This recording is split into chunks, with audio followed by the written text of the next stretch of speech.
மக்களே, ஒரு சின்ன ஸ்டோரி சொல்லிட்டு ஆரம்பிக்கலாமா? ஒரு பையன் இருக்கான். அவனுக்கு படிப்பு சரியா வரல.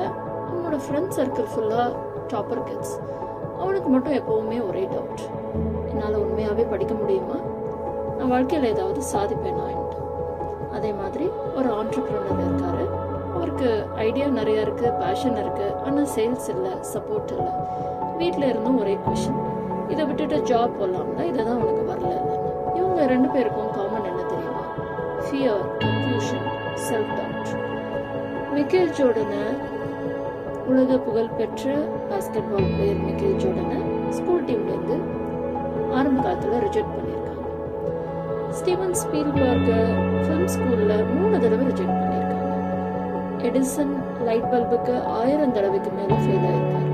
ஹோண்டாவை ரிஜெக்ட் பண்ணினட்டும் டொயோட்டா தான் முன்னாடி ஹோண்டாவை வேர்ல்டு பிராண்டாக மாற்றிச்சு. அப்போ கொஷின் இது இல்லை, நான் ஃபெயில் ஆகுவேனா, ஃபெயில் ஆன பிறகு நான் கண்டினியூ பண்ணுவேனா அப்படிங்கிறத கேள்வி. உங்களுக்காக ஒன்று சொல்கிறேன் கேளுங்க. மார்க்ஸ் குறைவாக வந்தால் லைஃப் முடிஞ்சு போச்சுன்னு நினச்சிக்காங்க. ஒரு எக்ஸாம், ஒரு ரிசல்ட், இது உங்கள் ஃபியூச்சரை டிசைட் பண்ணாது.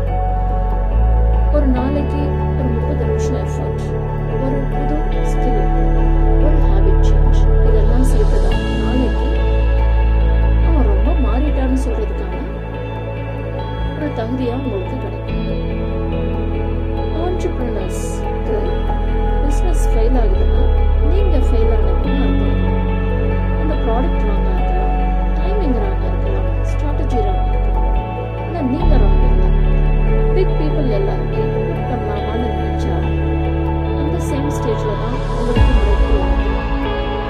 இப்போ மெயின் பாயிண்ட் என்ன, லைஃப் சேஞ்ச் ஆகிற எக்ஸாக்ட் மொமெண்ட் நீங்க கிளியரா ஒரு டிசிஷன் எடுக்கலாம்னு ட்ரை பண்றேன், பார்க்கலாம், இதை நான் பண்ணியே ஆகணும்.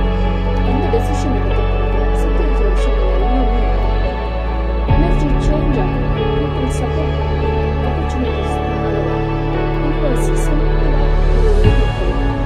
நீ மூவ் பண்ணினாதான் நான் மூவ் ஆகும். கடைசியாக நீ லேட் இல்லை, நீ வீக் இல்லை, நீ கன்ஃபியூஸ் ஆனதுனால நீ ஃபெயிலியர் கிடையாது. நீ க்ரோத்ல தான் இருக்கு. அதுக்கு ஒரு சின்ன டிசிஷன் எடுங்க. நாளைக்கு அந்த டிசிஷன் மேலே நம்பிக்கை வைங்க. அதை எப்பவுமே விட்டு கொடுங்க. நீங்கள் பண்ணுற விஷயத்தை கன்சிஸ்டண்டாக பண்ணுங்க. நீங்கள் யாராவது ஒருத்தருக்கு இன்ஸ்பிரேஷன் கண்டிப்பாக. நன்றி நண்பர்களே. இந்த எபிசோடு உங்களுக்கு பிடிச்சிருந்தா உங்கள் ஃப்ரெண்ட்ஸுக்கு ஷேர் பண்ணுங்க. ஏன்னா சில நேரம் ஒரு டிசிஷனை விட அந்த டிசிஷனை கேட்குற ஒரு வாய்ஸ் தான் உங்கள் லைஃபே மாற்றும். நன்றி.